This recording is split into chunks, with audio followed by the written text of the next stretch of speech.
Hello folks, I'm Pamela Young and this is Thrive 2030 brought to you by growthcurv, and today my guest is David Mair, who is the Chief Executive and Director at Skellerup, which is one of the leading companies in New Zealand with a massive history dating back to 1910, which is big for New Zealand. So welcome David, how are you? I'm fine, thanks Pamela. Thanks for the opportunity. Really good to talk with you today, and I know that in New Zealand everybody knows the name Skellerup, but outside of New Zealand you've got quite a big export business, and so I'm sure there's a lot of people that know you outside of the region, but we'll talk a little bit about what Skellerup does at the start so that we can set the scene before we get underway. But David, just to tell folks, you have been the Chief Executive there for about 10 years, and you also have quite an extensive board directorship history of about 15 or 20 years as well, so you bring quite a lot to the table. And I think your background, you started off in civil engineering, so you bring an engineering focus to this work that you're doing at Skellerup, which is, I think, going to be part of the interesting conversation here today, because you've got a business that you have, it's just grown and grown from strength to strength, and it has had 7 years of top-notch performance, and you're one of the darlings of the New Zealand Stock Exchange. So let's hear about that today. Can we just tell folks, how did Skellerup, it was started by George Skellerup in 1910, and it's now a major exporter of agricultural and industrial products all around the world. Just a thumbnail sketch of that journey, please. To be honest, I wasn't there in 1910. No.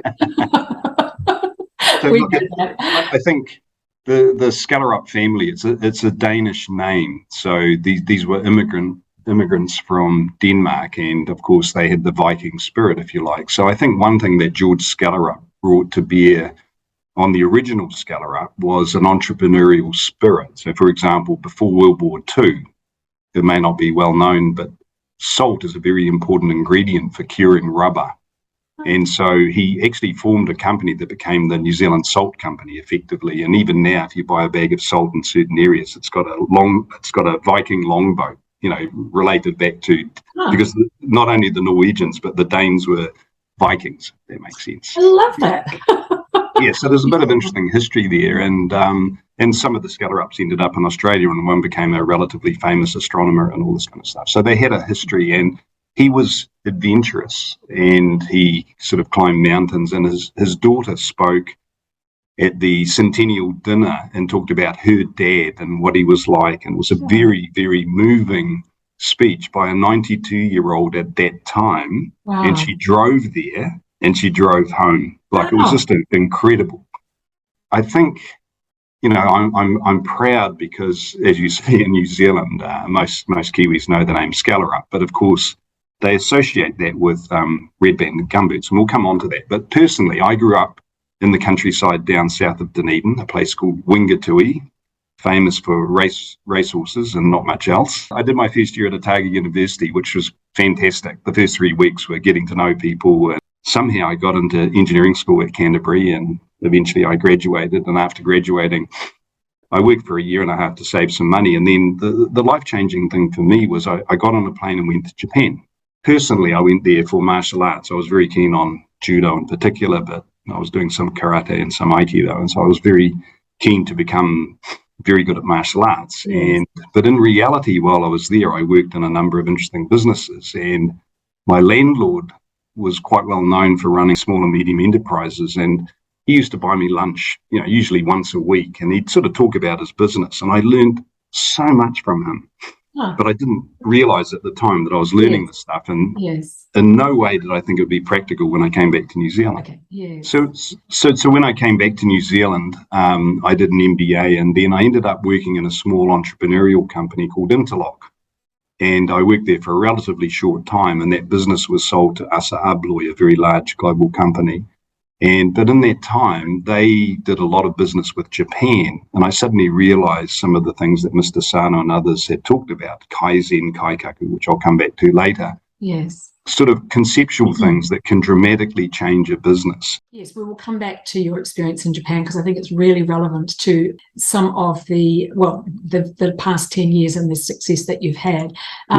You mentioned, Skellerup is really well known in New Zealand, and I think it's because of these gumboots, isn't it?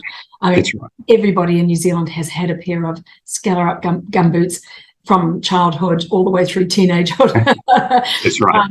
And, kids play around in the mud at the weekends and go to the beach in their gumboots, don't they? That's just what you do as a kid in New Zealand. So, but you've got such a lot of other products. Your product range is extremely broad. And I think one of the things I wanted to ask you is, how were you successful in focusing in on growing this business in the last 10 years when you've got such a broad suite of products, agricultural and industrial products, and the gumboots, which is obviously for both people in those environments. But what is it that makes the magic? What have you applied across all these different products over all these years that has enabled you to deliver such fantastic results?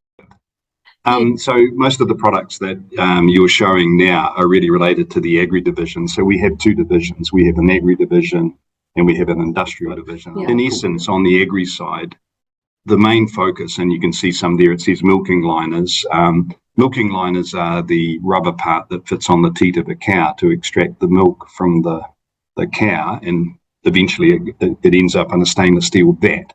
Yes. So it's the food safety and assuredness of supplying that milk to the vat in a safe way that is important. So there is a standard for anything that touches milk, and I mean stainless steel doesn't react with the milk, but rubber potentially could. Yes. And you can see behind your head there's a silicone tube. Yeah, there you go, yes. Silk plus the silicone tubing. Yes. And silicone is another elastomer product. It has interesting properties in that sense. So silicone lasts longer but can split. So this comes back to the essence of what we do. So one way of thinking about all of the things we do in Skellerup is to focus on this deep material knowledge. But to give you an idea, just before we go on to that, on the industrial side, and I still, even now, I've been managing director CEO for more than 10 years, there's almost not a week that goes by that I don't learn something another thing about the industrial side that is interesting, or even the agri side, to be honest. And so it's a fascinating business. Mm-hmm. So on the industrial side, we do mainly potable water applications. So potable water or potable water means the ability to drink. So in other words, it's a food safety standard that we meet, and we try to exceed regularly. And these standards, of course, both the food grade for agri and the potable water grade go up over time. They don't go down. Yeah. So the usual way I explain that is many people used to buy plastic water bottles and then they had to be PCP free or whatever. So the ingredients made to make things, every now and again they say, oh, this is bad for you, so you can't use that anymore. So it changes the fundamental manufacturing process. It's not as simple as just making it without that ingredient. You have to reformulate. Yeah. So one of the strengths of Skellerup is the ability to reformulate quickly, if that makes sense. Yes. I came in, certainly in Japan, I worked in Panasonic or National Panasonic, but also with my landlord, Mr. Sano. They had very much a strong focus on the OEM business model. Mm-hmm. So OEM is original equipment manufacturer. So the way I think about that is the OEM is the system. It could be the car or it could be the fridge. But within that, we supply the critical components.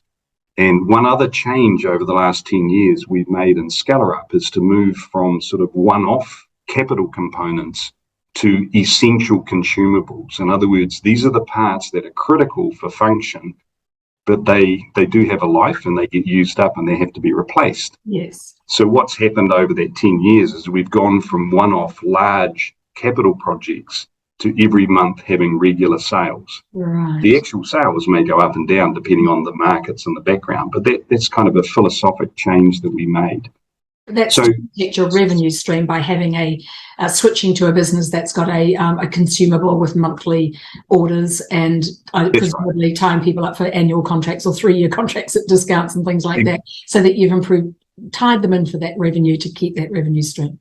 That's right. And we can see ahead and have some certainty about not only what we have to do, but also getting paid, which is very helpful these days. Yes. But just I think so. For me, the OEM model is about talking to customers and finding where they have a problem that they can't solve with their existing suppliers. Uh-huh. And we're very good at going in, identifying that problem, solving the problem, or proof of concept, solving that problem.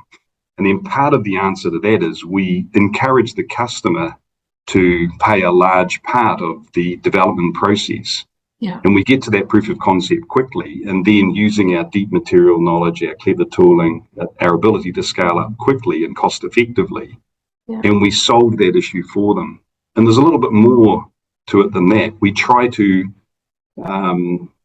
become a sole supplier, because that's where the power sits with the supplier. So in other words, we try to not compete, we try to eliminate. So just one example of that, which I find quite interesting, is very large OEMs, they often segment depending on the material. So they have a steel supplier, a brass supplier, a plastic supplier, a rubber supplier.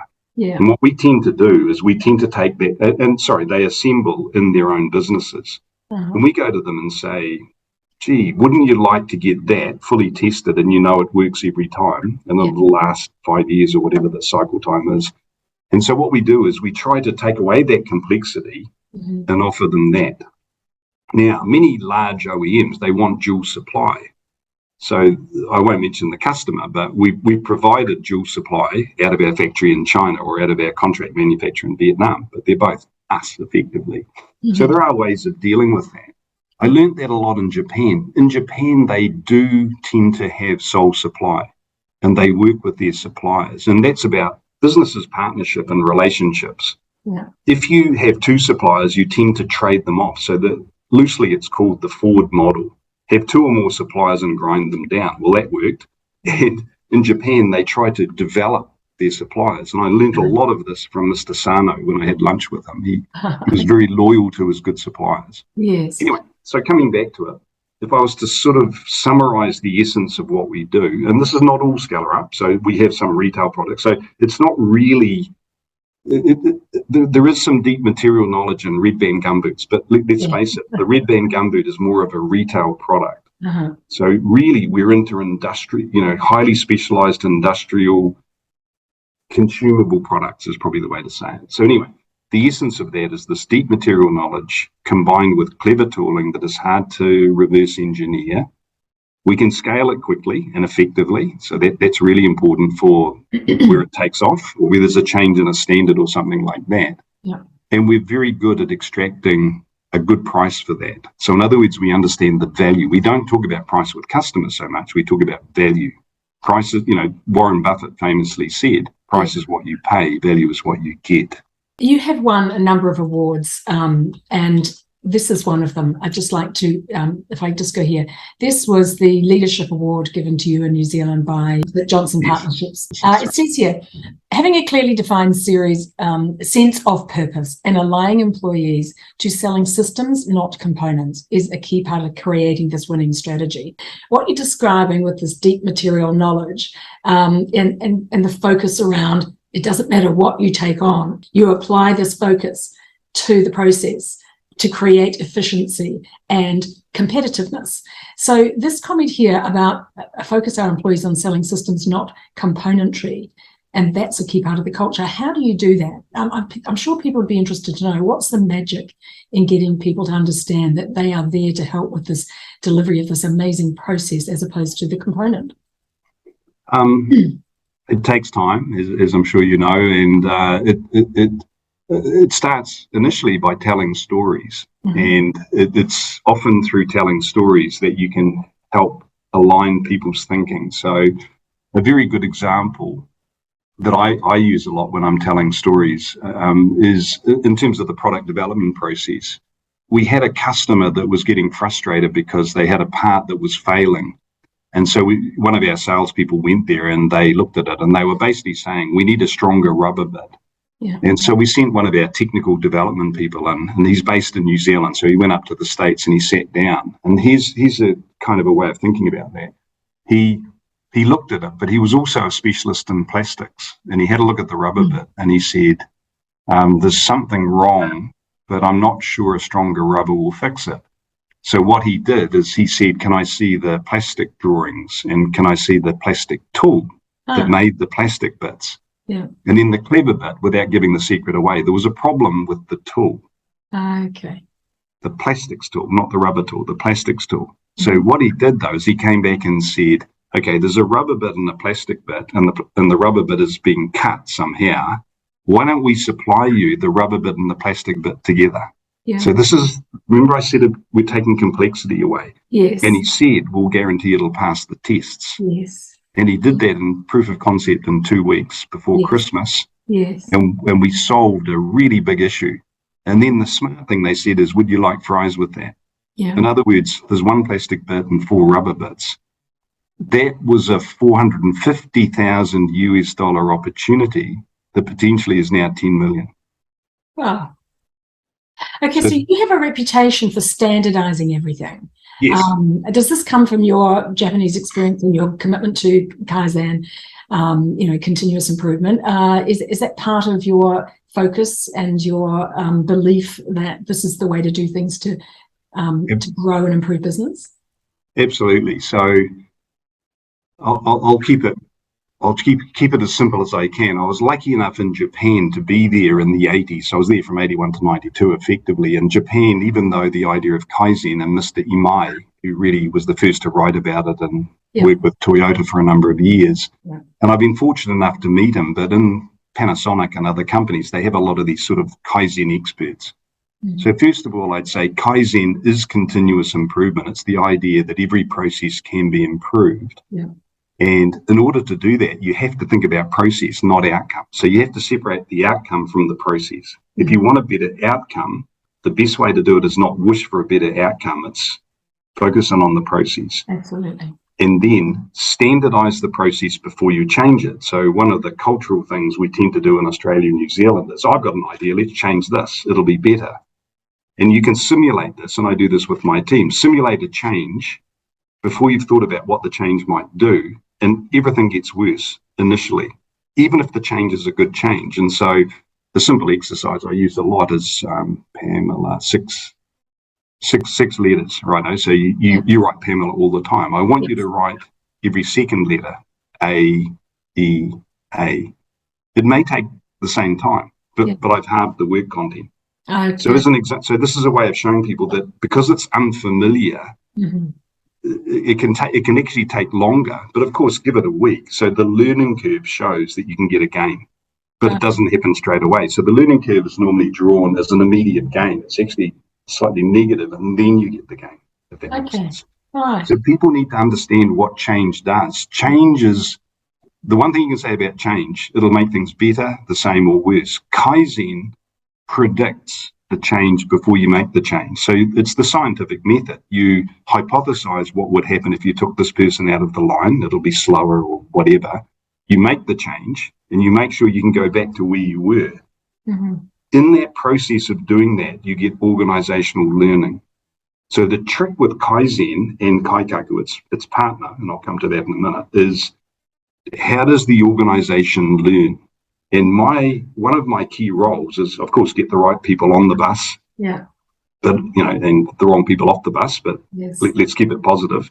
And once you've got those people on the bus, the driver, which is me, has to decide where we're going, how fast, all those kind of things. And so to do that, again, this is grist to the mill for you. We have to have clarity of strategy. So I'm pleased that most of the team, and I can't say everyone, but most of the team genuinely understand our OEM business model and what we have to do to be successful. Okay. But in that process, Kaizen and Kaikaku are important. Kaizen is continuous improvement. This is something anyone can do in their daily lives to improve. And it's a way of bringing people together. But Kaikaku is the big leap. That's where we halve or double something in a very short period of time. So you have 6 people on the line. You get the same outcome with 3 people. Bang. First time you do it, it doesn't work. As I said, it goes negative. Uh-huh. But if you have smart people and just make very quick, rapid, cheap changes, when I say cheap, low cost, mm-hmm. It's staggering how much change you can make. Yes. Yeah. Transformational change. Yes. So strategy, transformational change, lock it in from a cultural point of view. This is the way we do things. Excellent. Fantastic. Now, your business operates across Australia, New Zealand. You've got a very big American market. Most of your industrial, a large portion of your industrial business goes to the American market. And you've got manufacturing units across Asia, Vietnam and China. As a New Zealand business operating across, those 3 regions of the world at least, what is your approach to international management? What is your experience in managing across both Eastern and Western nations? Can you share with other organisations in New Zealand or Australia who want to go global? What are some of the challenges that they would need to be prepared to face? Well, I think obviously the cultures are different and the business practices are different. So having a deep understanding of those and understanding that your view of the world, like in New Zealand and Australia, add our populations together, we're not even 1% of the total global population. We want to sell, particularly New Zealand and Australia, a large part of our focus must be Asia, without a doubt. That's where the growth's going to come from. In terms of the reason for our focus on the US, it's just an easier market to do what we do at the moment. And there are very large OEMs there that will pay us on time and all those things. So it's just an easier way to approach it. But we have just as much a focus on Asia, really, because longer term, that's where the growth will come from. Yes. But coming to it, and I think the trick is, they talk about a global view with local implementation, if that makes sense. So to me, a global view is we should embrace Kaizen and Kaikaku thinking, but how it's done in China under Martin Lee might be very different than how it's done in Tumide by Olivier Marin. And so, but they understand the cultural nuances of how to achieve that, how to get people engaged in their local areas. David, can we just go back to the conversation about your global business? The past couple of years have been very challenging for exporters, importers, and other people trying to send goods around the world because of the blocked supply chains. Yes. Can you tell us how that impacted you, what your response was to overcome those challenges? And we know that it's going to be a few more years yet. How have you adapted to the challenge of, not being able to get goods to places in the timeframe that you're used to? Sure. At a high level, when uncertainty appears like a black cloud, the first thing leaders have to do is, 1, be positive, and 2, communicate much more frequently. We weren't sure, how to get containers and things like that. There are a couple of practical things I'll come to, but the first thing is communicate more frequently and be positive. We're going to get through this. We've been through the earthquakes in Christchurch for our agri division. And we'll see other things that we can't see coming. Other things will happen that sort of shock the system and, what are we going to do? So it can be frightening for a lot of people. I think the thing is to recognise as leaders what we need to do. Practically, though, one of the things, there are a number of things in supply chain. We tend to link it. But to me, there's a lead time from a factory and then there's a sort of a lead time for shipping. The first thing that happened with shipping is you just couldn't get any certainty at all. So, but there are a few tricks. So here's one trick we did straight away, and we were lucky because we have a Chinese plant. And so as COVID rolled around the world, we saw what was happening in China. We learned some things there. Then it was in Italy and Europe, well before it came to New Zealand, Australia. So we could be slightly ahead of the curve in things like contactless pickup or boxes.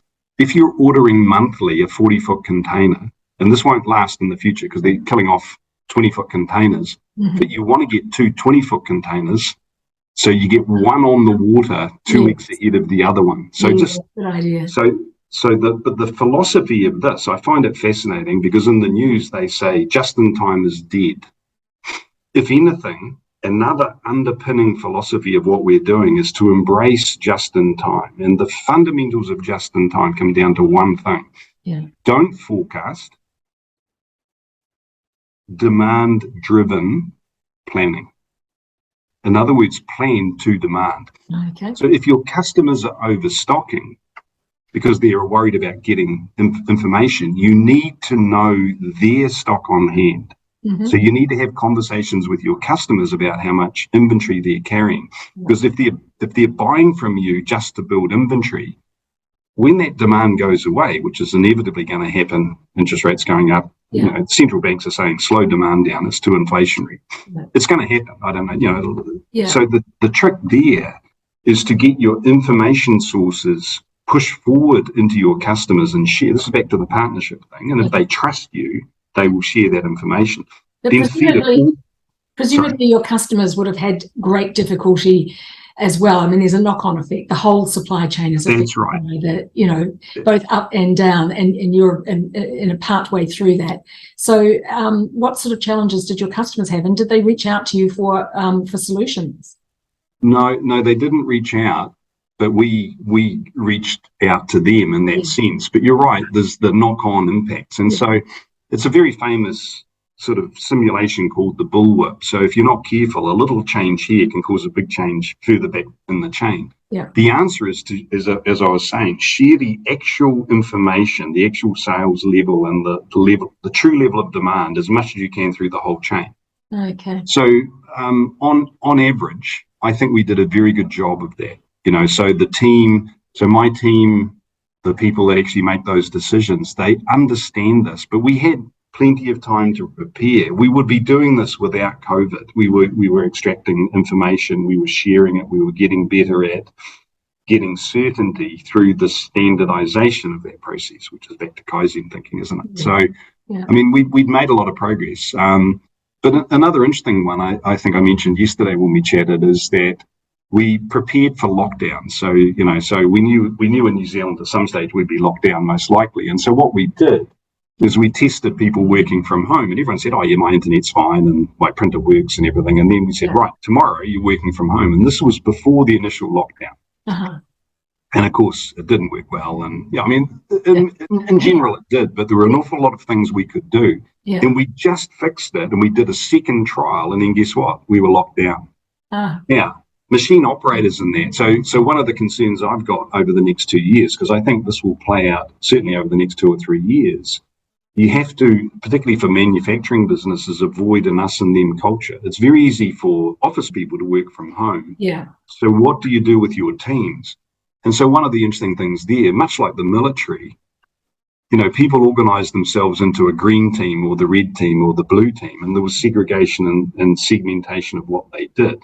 And so, you know, even with physically where they had lunch, you know, which toilets they used, whatever, the common areas are the hard ones. Yeah. But look, overall, I'd love to say I had a grand strategy. My role was to be positive and just remind people we can deal with this, even when I was completely uncertain and worried.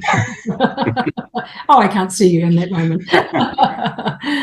Well, they know what to do. They just often people know what to do. So again, you know, I kept reminding them, seek forgiveness, not permission. And we made mistakes, but here's the trick. We have a culture where I believe we're learning faster.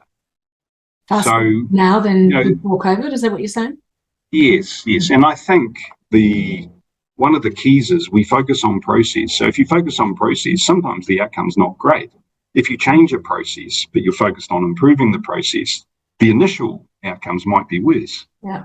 So I'm not driven, you know, it'll be interesting how my shareholders will think about this. I'm not driven by the 6-month result or the annual result. We take a 3-year view. So the other thing I noticed with a lot of other companies is they became myopic. It's natural, because the second thing that happens in a crisis is you focus on what you can control. And that's the right thing to do. But if you stay in that mode, you don't come back to the big picture. Yeah. Which is my role. My role is to keep reminding people of the big picture and drive that. The interesting thing is I have observed over many years now that organizations go through phases of looking inward and then looking outward.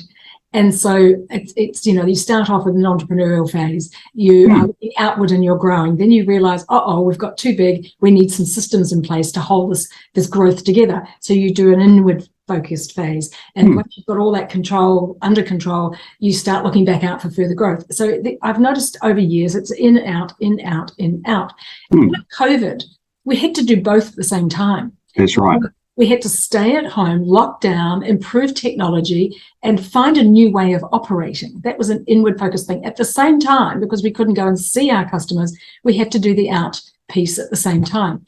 That was actually quite an interesting period for people who are not used to doing both, which is most of us, because it's not that sort of smooth process. How did that go for you at Skellerup when you had to both find a new way of operating and find a new way of reaching out to customers? Because when you're selling products, a lot of your business is delivering something physical. It's not a service like a banking or an insurance service or a dentist or a health service where they might be able to do some Zoom calls. So did you notice that the tension between this sort of look after your people and look after the customers at the same time? Absolutely. And I don't know enough about what other companies did to say whether we did worse, better, or the same as others. But there's some interesting things. One is we do have an entrepreneurial spirit. So I did laugh where we weren't allowed to visit customers. We had Zoom calls where the customer was having a sausage roll or whatever, and so were we at the same time. Okay. So there's a bit of creative use of Zoom or Teams or whatever, the electronic interface, if that makes sense. And by sharing, I'm sure you know this, sharing a coffee or a tea or whatever at the same time, it's kind of so there's the formal meeting and then you go out and have a meal or you have coffee. So that's where a lot of the business is really done. That lasts for a while, but the reality is I'm really looking forward to getting on a plane. I had a brief holiday in Japan, but I came back. I went to Melbourne for the first time, and because New Zealand's not really sort of bustling in the way it used to, I was staggered when I was in Melbourne. It just felt like normal again, and So I think the big mistake that people are making at the moment is they think that the world is going to go back to normal, whatever that means. I think the world, as you were saying, it's permanently changed. Yeah. There are roles that through both the two parts of it that you were thinking about, the focus in on what you can control, but there's a whole lot of other processes that had to change. They've fundamentally changed. What I was staggered is in our business in Melbourne, we used to have, we're going back a few years maybe before COVID, but right now we have arguably no salespeople, but in an industrial products thing. So we have a very good website and we have raving fans out there that kind of sell our products for us. We don't take that for granted. Mm.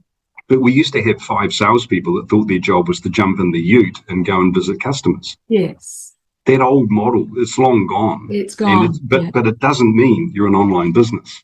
No, that makes sense. No. So, we all had to find new ways to adapt it, being much more efficient and not getting on the plane. Yes. A number of people I've spoken to have said they've had such enormous efficiencies by the time that they've saved by not doing these face-to-face meetings and the face-to-face travel.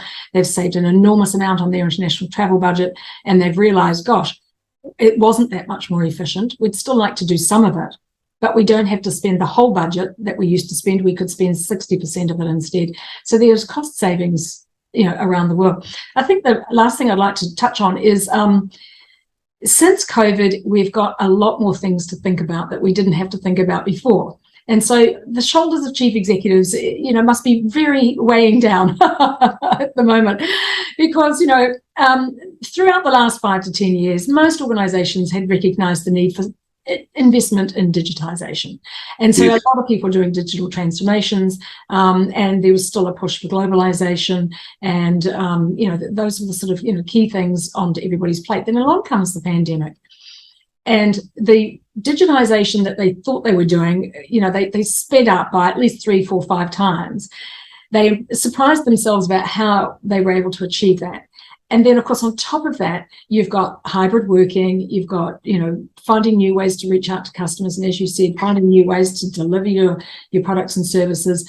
And then more recently, we've had supply chain issues, and now we've got rising prices, and we've got the fuel crisis that has been driven by the war, which is putting in, making it tough for economies. So now we've got inflation. How much more can we cope with? As a chief executive, when you're sitting there in your top team meeting or with your board, where does your mind go to as to what the priorities are? Very, very good question. So I'm luckier than some, I believe, because we have a small board, very clever people with a lot of experience, and they haven't added a lot to my broad shoulders. They haven't weighted you down. Is that what you're saying? That's right. Well, there's been a tendency for directors who are potentially frightened of the future to demand a lot more from their management teams, if that makes sense. And to be fair, our focus on communicating what we do with ESG, for example, is something that we've been talking about a lot, because it's not an area, there are a lot of things we're doing, but not necessarily helping people understand what we're doing. And it is linked to purpose. Sticking with the point of the question, how do I focus in? And the answer is I come back to fundamentally what I think I need to drive in terms of transformation. So that comes to the strategy. And of course, the more people that understand our strategy, the more OEM business we do, the more profitable we become. And OEM business is sticky. Once you've got it, you're not selling a gumboot or a roof tide or whatever. You're locked in, or you can work out so that you become locked into that customer. If you're supplying a critical component, like we sadly, we supply some parts to the automotive industry. I say sadly because it's just a tough business. Yeah. But it's an essential part of the drive shaft of Daimler-Benz cars. Mm-hmm. Now, without that bit, or if that bit didn't work, the cars wouldn't last in that sense. Yes. So, the good thing is if you don't lock customers in, customers choose you. But if you do a really, really good job, they keep choosing you. Yeah. My focus very much is to focus, first of all, ensure that the first thing I think about is our key customers and the next thing they need solved. So customer focus is the start. Yeah. The second thing, and it's back to if you think about what I'm saying, I'm stepping through the purpose. Uh-huh. The next thing is staff or employees. And so we've worked very hard with high inflation to make sure people are reviewed and rewarded well. Mm-hmm. And we started that earlier on. We started doing a lot of skills training and things like that. Yeah. And where people have clearly learnt an applicable skill, then you can pay them more. And you pay for that through productivity gains. We've done the usual thing. In a tough time, we've looked at rationalising suppliers. Now, that can be seen as a negative, but actually it means you work more closely with the important ones. Right. And often, of course, they're coming in and saying, gee, your purchases are down, what else can we do for you? So it's kind of a natural thing. Yeah. But I think the biggest thing is to keep morale and motivation high. And so you showed a photograph earlier of the red band gumboot. So again, Jane, the lady, was a big driver of this. Yeah. Breast cancer awareness has been a big thing in New Zealand and I'm sure around the world. So yes, she started a pink band. Mm. And of course it became very popular with politicians. So as you know, with red bands, if there's anything about farming, you can guarantee there's a photo of someone wearing a red band or a video. Yes. But look, to me, the key to staying focused is I have a strong view of what Skellerup should do to preempt getting overloaded. I keep repeating what I'm focusing on. Now, I may be focused on the wrong things, and I'm sure at times the board think I'm focused on the wrong things. But at the end of the day, you're not alone in that. That's the board's job. That's right. But at the end of the day, I have strong belief that we are doing the right things. It's as simple as that. And if I'm wrong, I'll be gone. Okay. Yeah, exactly. Well, you haven't, because you've delivered such a great result in the last 5 to 7 years. So your answer was around strategy. Then you went to operations. Then you went to human people. You didn't mention the catastrophes going on in the world. So you obviously feel that if you look after what you're doing very well, you can weather the storm of the next pandemic, the next war, the next global financial crisis. Yes. I guess let's take the war and energy prices. It flows through into, I guess, the price of any supply or things like that. Yeah. But in general, those things get solved. So I'm a market guy. I believe that, like the shipping, give it enough time. Yeah. There's not enough ships. They'll build ships. There's not enough 40-foot containers. The factory making them will make more. Yeah. A lot of the time that gets resolved. The trick is with certain materials, you've got to be careful. With inflation, the price goes up and stays high. It never comes down again because there's limited supply. So it comes down to the structure and nature of markets. Mm-hmm. I guess from my point of view, though, you're right. I think we have built a really resilient organisation simply because we're learning faster.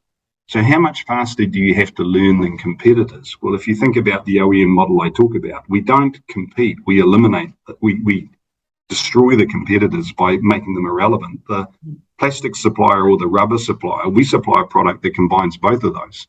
One of the questions I put to people at the start of these Thrive 2030 interviews, which I kind of dropped off, but you've just said something that's reminded me, so I'm going to go back to this question, which is, before COVID, pandemic was on the risk radar that was delivered to the board, but it was low risk. low risk, low impact, because we really didn't think about it as having, any making any sense. And I put to them, will you change that now? And they said, absolutely, of course, because we've seen now that it can come, and when it does come, it's astronomical. That's why I'm asking that question about where do you put your focus, and do you think about these big global issues? Because there could be something else on the global risk radar that we haven't anticipated. We had the Wall Street crash, which wasn't anticipated. Then we had Y2K, which caused a bit of a blip. Then we had the GFC, which caused a major crash. And now we've got the pandemic. I mean, what's going to come next, and when will it come? The way I think about that, and I understand what you're saying, but I've never seen a really good business grow by focusing too much on risk. So, risk can wipe a company out. I understand that. So you have to be careful with that. But, the entrepreneurial spirit should be 60, 70% of how I think about the business, and 30% more governance, kind of risk management, that kind of thing. So just in principle, you've got to be a positive, let's grow the business, we can do this kind of thing. So I guess that's what I meant about having a positive attitude earlier on. Yeah. I think the other thing is that I've seen, 60-page risk assessments for the next pandemic and all that kind of stuff. And the real litmus test is when it happens, So we didn't have a written document, but we learned incredibly quickly. But in some ways, it was no different than our standard health and safety system, to be honest. So I'm not trying to belittle it. I mean, it was, it was serious in that sense. Yeah. But I think one of the take a number of the products that Skellerup makes. If they milk cows, they need our products. So is the next pandemic going to stop farmers milking cows? Well, you've got a very successful formula, and people can see that, which is remarkable because it is such a diversified business. Whereas when you've got businesses that are less diversified and very clear about what's being sold to whom, sometimes that formula isn't quite so transparent, I guess is the word. Look, it's been really wonderful hearing your story and, the influence of your time in Japan on yourself and your business philosophy, and it's very clearly paid off at Skellerup. So thank you so much for sharing that.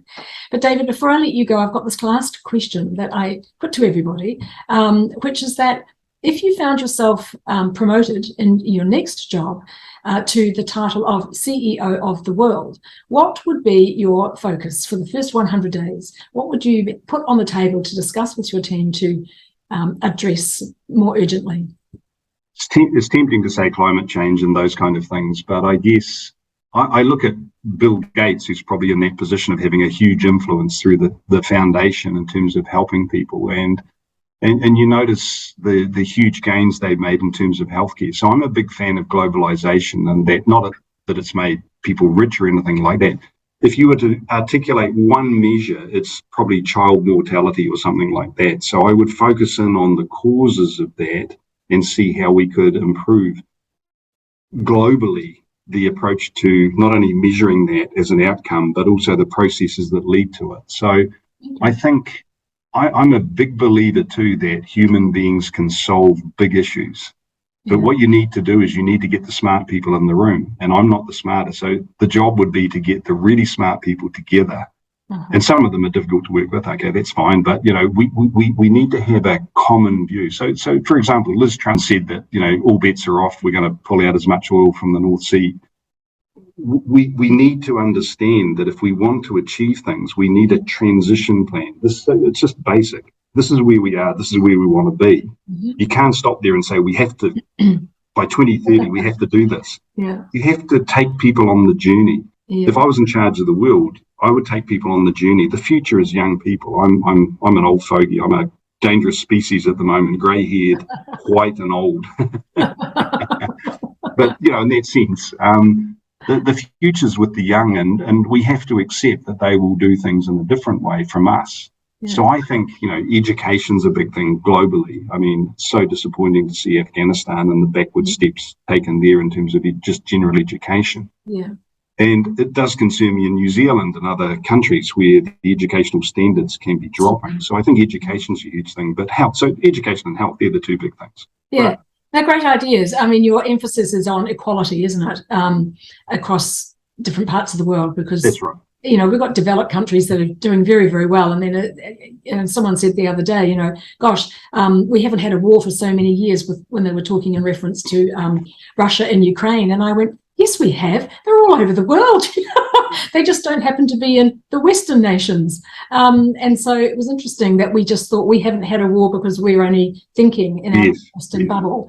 But if you think about the other parts of the world, Africa, Middle East, and so forth, which are, there are many countries at war all the time, aren't there? That's right.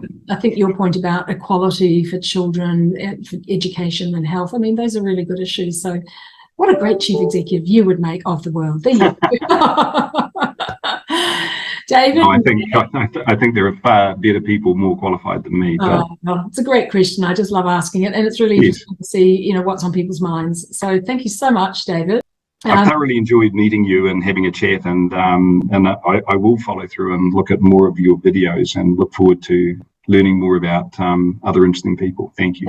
It's been wonderful talking with you, David Mair, Chief Executive of Skellerup, which is a very well-known New Zealand brand, and to learn more about the emphasis that you're putting on, keeping things focused in on process and sticking to the knitting. I think that's the lesson there. And you're also applying, some great philosophy, which is brought from your 10 or 12 years in Japan.